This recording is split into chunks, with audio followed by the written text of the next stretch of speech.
pessoal, então voltamos com a primeira parte da leitura conjunta do nosso livro A Ilha do Tesouro, do Robert Louis Stevenson. Então, se você tem o livro na sua casa, eu lhe convido a me acompanhar. Caso você não tenha, então só vai prestar atenção mesmo, né? Vamos começar com a leitura desse clássico maravilhoso. A quarta edição, tá? Essa que eu tô lendo, com a tradução da Pepita de Leão. Eu não conheço muito bem tradutores, tá, gente? Porque eu realmente não gosto muito de ficar me apegando a esses detalhes, a não ser que eu vá ler mais de uma vez o livro e ler de outra editora e tal, mas isso dificilmente acontece. E aí nós temos o sumário, é bem divididinho. E aí uma nota do autor. Aí o poema que a gente leu no vídeo anterior de introdução a este livro. Se você não assistiu, clica aqui no card, que nele eu mostro uma pequena introdução do nosso livro. Eu falo um pouquinho de como vai funcionar a nossa leitura conjunta. E, gente, já peço para vocês deixarem aquele like, deixa um comentário aqui embaixo. À medida que a leitura vai avançando, também deixa aqui o comentário para me dizer o que você está achando do livro, o que você está achando dessa leitura, se vocês acham que precisa acelerar, diminuir, enfim. Aí fica a critério de vocês. Caso vocês estejam ouvindo algum barulho, gente, aqui tá muito quente mesmo aqui em São Paulo, mas muito quente. Então eu tive que deixar o ventilador ligado, porque senão eu ia fritar aqui, não ia dar certo. Eu ia acabar passando mal. E se vocês ouvirem alguma gritaria, gente, na rua, desculpa, a minha rua é muito barulhenta, então talvez faça um pouquinho de barulho. Então já peço perdão por conta disso. A parte 1 do nosso livro é O Velho Pirata. E aí nós temos um título de início: O Velho Lobo do Mar no Almirante Benbow. Acho que é assim que se pronuncia, Benbow. Escrevo agora a história completa da explicação à Ilha do Tesouro, a pedido de Sir Trelawney, do Dr. Livingstone e de outros amigos. Prometi contar tudo o que se passou, só ocultando a posição geográfica da ilha, porque lá ficou ainda uma parte do tesouro. E, para desempenhar-me da incumbência, tomo da pena neste ano da graça de 17, para me reportar à época em que meu pai era proprietário do albergue Almirante Benbow, onde se instalou o velho marinheiro da cicatriz. Vejo-o ainda como se tivesse chegado ali ontem, entrando cansado, seguido de perto pelo carrinho de mão que levava seu baú. Era um homem alto e forte, tristonho, de tez requeimada. Trazia os cabelos caídos sobre os ombros, vestia um velho casaco azul de marinheiro, e as mãos rugosas e cheias de marcas, ostentavam unhas negras e maltratadas. Cortava-lhe o rosto uma cicatriz lívida. Vejo-o ainda, olhando para a enseada e assobiando baixinho, e depois entoando alta e velha canção marítima que ouvi dele tantas vezes. 15 homens sobre a mala do defunto, yo-ho-ho, e uma garrafa de rum. A voz áspera e trêmula, mas forte, se diria afinada pelas barras do cabreste. Opa, cabrestante. Eu não conheço essa palavra, desculpa, gente. Bateu a porta com o bordão, que mais me parecia uma alavanca, e quando meu pai apareceu, pediu-lhe um copo de rum. Bebeu aos goles, estalando a língua, como conhecedor, e enquanto bebia, olhava sempre para os rochedos e para a nossa tabuleta. É acessível esta baía, e o seu albergue está muito bem situado, disse por fim. Muita freguesia, camarada? E a resposta de meu pai que não, que infelizmente era até muito pouco frequentado, retrucou. Então, é um bom ancoradouro para mim. E virando-se para o carregador, gritou: Camarada, chega-te e descarrega o baú. Fico por aqui algum tempo, sou um homem simples, continuou, dirigindo-se a meu pai. Toicinho e ovos, e quanto me basta, mas aquela ponta ali para ver passarem os navios. Como há de me chamar? Sim, capitão, mas veja que está aí, espere. Jogou ao chão 3 ou 4 moedas de ouro e exclamou, com a altivez de um comandante: avise-me quando eu estiver acabado de comer isso. Na verdade, a despeito do traje desalinhado e de modo grosseiro de falar, aquele homem não tinha um aspecto simples marinheiro, parecia antes um piloto ou capitão de navio, habituado a dar ordens e a distribuir pancadas. Contou o homem do carrinho de mão que ele desembarcara naquela manhã, do carro-correio, em frente ao Royal George, e indagara se havia albergues pela costa, que, dadas as boas referências, ou talvez por sabê-lo isolado, escolhera o nosso, e foi tudo quanto se soube do novo hóspede. Habitualmente silencioso, costumava passear diariamente pela casa, ou pelos rochedos, de óculos em punho. À noite ficava ao pé do fogão, bebendo água com muito rum. Não respondia. Das vezes, quando lhe falavam, encarava o importuno com os olhos ferozes, fungando até lhe saírem do nariz dos chifres de bafo, e com o tempo aprendemos a deixá-lo consigo. Nunca voltava desses passeios sem indagar se aparecer algum marinheiro pela estrada.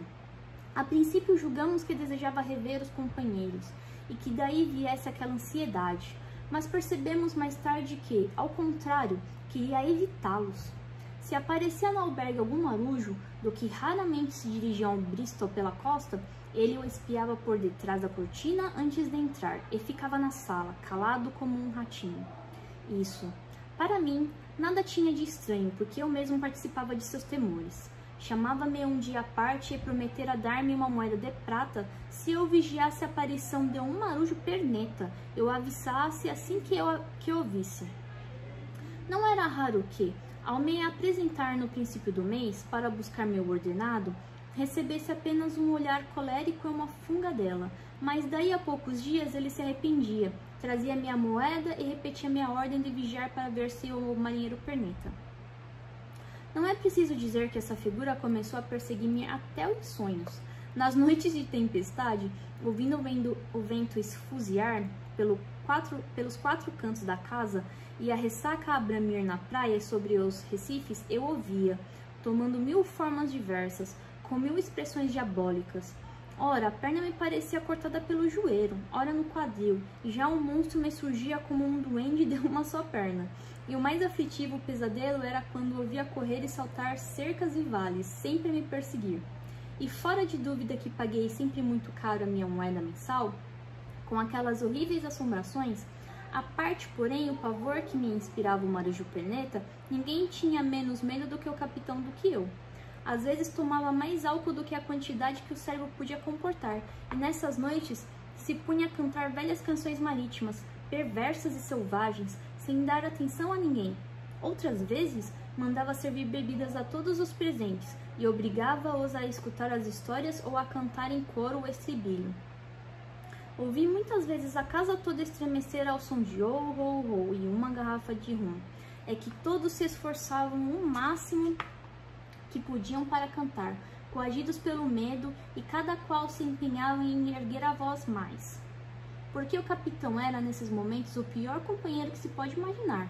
Dava murros na mesa para impor silêncio, enfurecia-se a uma pergunta que lhe faziam, ou que ninguém fazia, porque tudo era prova de pouca atenção ao que dissesse. E proibia formalmente que qualquer pessoa se retirasse do albergue antes que ele próprio, completamente embriagado, se recolhesse ao quarto cambaleando. O que mais aterrava os ouvintes eram as histórias que contava. Eram espantosas, falavam de enforcados, de mergulhos, de tempestades no mar, do arquipélago das tartarugas, de casos e sítios pavorosos no continente espanhol. A dar-lhe crédito, vivera sempre entre os homens mais perversos que os mares têm visto, e os crimes que narrava não escandalizavam mais aquela gente simples do que a linguagem que os descrevia. Meu pai estava sempre a repetir que ainda havia de arruinar o albergue, cujos fregueses acabariam por se cansar de suportar aquela tirania, mas eu acho que sua presença até nos trouxe benefícios. Assustavam-se ao ouvi-lo, mas depois, refletindo melhor, achavam graça nele. Era uma diversão naquela pacata vida rústica. Havia até um grupo de rapazes que o admiravam e o chamavam de verdadeiro lobo do mar, e marinheiro experimentado, e outros nomes semelhantes. E diziam era graças a homens assim que a Inglaterra se tornara a senhora dos mares. Mas o certo é que, por outro lado, o corsário quase chegou a nos arruinar, porque se foi deixado ficar semanas e meses sem se dar conta de que as 4 moedas se haviam esgotado havia muito tempo, meu pai não tinha ânimo de lhe falar sobre isso. Se arriscava uma palavra a respeito, O capitão fungava com tanta força que mais parecia branir, e olhava-o de tal maneira que ele saía imediatamente do quarto. Eu ouvia torcer as mãos depois de tais cenas, e estou certo de que a inquietação e o terror em que vivia lhe apressavam o prematuro fim. Durante todo o tempo que morou em nossa casa, a única coisa que o capitão mudou no seu traje foram as meias, que comprou de um mascate. Rasgara-se a aba do chapéu, e ele a deixou assim caída, apesar do incômodo que lhe causava quando ventava. E lembro-me bem do casaco que ele mesmo consertava e que no fim já nada mais era senão um monte de remendos. Nunca escrevia nem recebia cartas, nunca falava com ninguém, a não ser com os vizinhos, e isso só quando estava muito embriagado. Quando o seu baú, ninguém jamais o vira aberto. Com tudo isso, uma única vez, e assim mesmo no fim, alguém lhe fez frente, já nos últimos dias de meu pobre pai. O Dr. Livingston chegara muito tarde para ver o doente. Jantou e foi para o salão fumar, à espera do seu cavalo, que ficara na aldeia, porque não tinha cavalariça no Almirante Benbow. Entrei ali com ele e notei logo o contraste que fazia o doutor, elegante e bem vestido, com sua peruca alva como a neve e seus olhos negros e brilhantes e maneiras delicadas. Com os aldeões grosseiros e sobretudo com aquele sujo, pesadão e feioso espantalho, que era o nosso pirata, sentado lá longe a cair de bêbado, com os braços sobre a mesa. De repente ele, isto é, o capitão, começou a cantarolar sua eterna cantiga. 15 homens sobre a mala do defunto, yo-ho-ho, e uma garrafa de rum. Os outros, afinal, tanto beberam, yo-ho-ho, e uma garrafa de rum, que o diabo lá os levou, tudo por junto, yo-ho-ho, e uma garrafa de rum. A princípio, pensei que mala do defunto fosse aquele... A princípio, pensei que mala do defunto fosse aquele baú grande que ele tinha lá no quarto, e a lembrança da qual sempre liguei o marinheiro perneta. Mas de tanto ouvir a cantitela, já ninguém lhe dava atenção. Só não o conhecia ainda o doutor, e observei que não lhe agradou muito. Viu erguer a cabeça irritado e interromper a exposição que fazia o velho. O jardineiro sobre um novo método de curar o reumatismo. Entretanto, o capitão, entusiasmando-se com seu próprio canto, e afinal assentou um murro na mesa, o que era, como todo mundo sabia, a sua maneira de ordenar silêncio. Cessaram as vozes imediatamente, menos a do doutor, que continuou a falar clara e bondosamente com o jardineiro, tirando fumaçadas do cachimbo de vez em quando. O capitão encarou-o. Um momento deu um outro soco na mesa e, afinal, brandou com uma praga medonha. — Silêncio! Olá, do convés! Falou comigo? — perguntou o doutor. E como o bruto lhe dissesse, com outra blasfêmia que sim, ele continuou. A única coisa que tenho a lhe dizer é que, se continuar a beber rum, dentro em pouco estará o mundo livre de um imundo biltre. A fúria do velho pirata foi terrível. Ergueu-se de um salto, puxou um facão de marinheiro, abriu-o e balançou na palma da mão. Ameaçou o doutor de pregá-lo à parede. O doutor nem se moveu, continuou a falar desdenhosamente em voz alta para que toda a sala pudesse ouvi-lo, mas muito sereno e firme. Se não meter essa faca no bolso imediatamente, dou-lhe minha palavra, será enforcado na próxima sessão do tribunal. Cruzaram seus olhares dois dos homens, como se fossem punhais, mas o capitão, que se deu por vencido, baixou os olhos, guardou a arma e voltou a sentar-se, rosnando como um cão abatido. E agora, visto que tenho no meu distrito um sujeito dessa espécie, descanse, que não lhe tirarei os olhos de cima. Não sou apenas médico, sou também magistrado, e se me chegar aos ouvidos a mais leve queixa contra você, quanto mais não seja por uma falta de delicadeza como a de hoje, providenciarei para que mandem prendê-lo e fique prevenido. Não demorou muito a chegar o cavalo. O Dr. Livingston montou e partiu, mas o capitão ficou quieto naquela noite e ainda por muitos dias seguidos. E aí, gente, gostaram desse primeiro capítulo?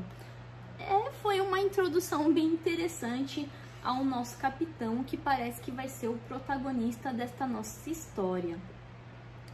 Bom, já tá dando o nosso horário de hoje, Eu espero vocês no próximo vídeo com o nosso segundo capítulo. Não se esquece, deixa um comentário aqui embaixo para dizer o que você tá achando dessa nossa nova saga, né, aqui no canal, com a nossa leitura conjunta. Também se inscreve se você é novo, segue a gente lá nas redes sociais, o link tá aqui embaixo na descrição também, ok? Vejo vocês no próximo capítulo. Tchau!